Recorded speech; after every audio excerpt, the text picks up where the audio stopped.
We continue our coverage of the shooting at the University of Nevada, Las Vegas, where multiple victims have been reported by police and a shooter is reported to be deceased by police. Let's bring in the Congresswoman representing that part of America, Dina Titus. She represents Las Vegas and taught for 35 years at the University of Nevada, Las Vegas. And Congresswoman Titus, thank you very much for being with us.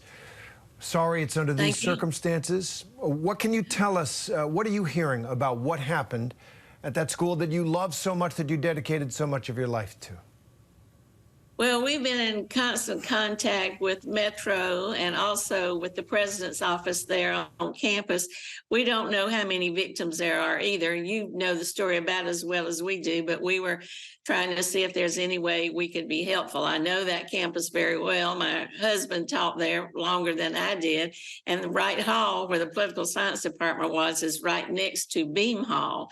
Had the violence spread and involved the student union, a lot of students and faculty and staff would have been there for the lunch hour. It's right at the head of the quad where a lot of people gather. So it could have just been devastating.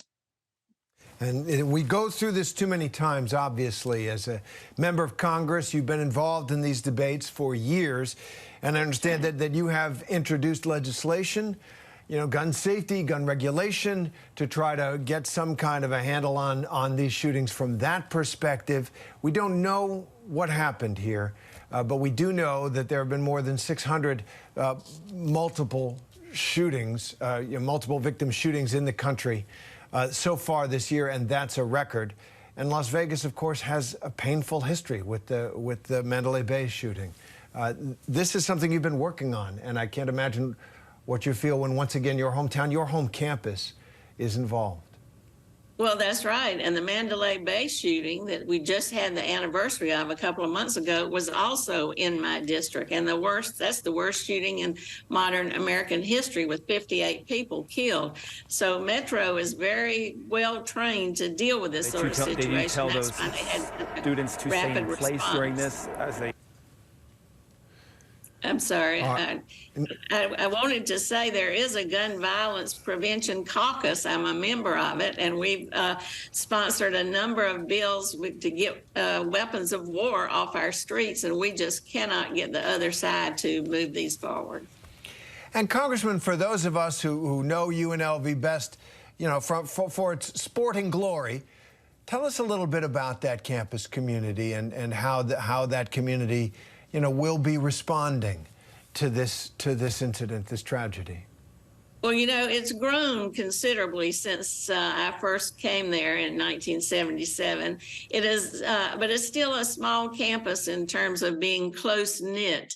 It's an urban campus, so most of the students there are from the local community, so there's a tight connection between town and gown.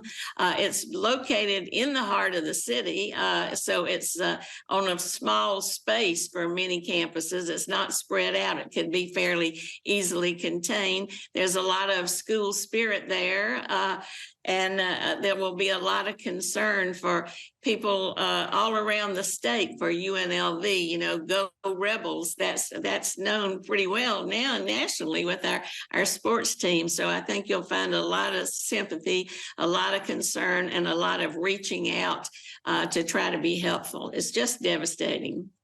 And the student body is drawn primarily from Nevada and the western states, or beyond? Well, it's primarily an urban campus. It's also a designated minority serving campus. Some of the fields draw, like the hotel, draws students internationally, but by and large, most people commute from the valley to the campus. And Congressman, you know, this is the question that always comes. Well, we hope that this is an incident where no one was killed. We have no confirmed fatalities. We do have injuries at this point. And what kind of steps do you believe can be taken to reduce this plague that really America suffers more than any other country that's not at war in the world?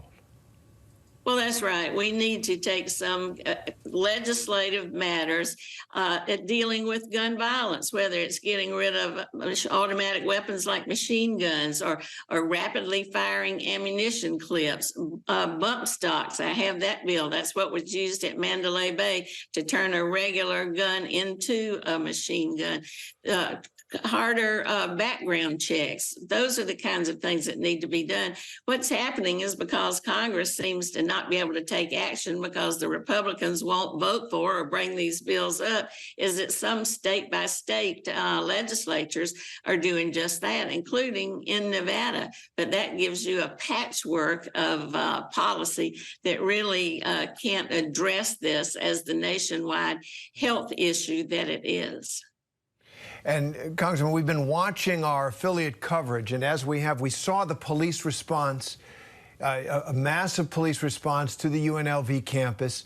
Students coming out, obviously the officers are still there, going through, making sure that that campus is safe. And we also saw the response of the university tweeting out, "Run, hide, fight," and the police providing real-time information on what they believe the location of the shooter was. The response here, initial response to what we know about the situation, about this incident at this point, was very robust. The silver lining, if there is such a thing, is that the country has gotten good at responding to this. Certainly it looks like the Las Vegas Police Department and the university itself, was on the ball here.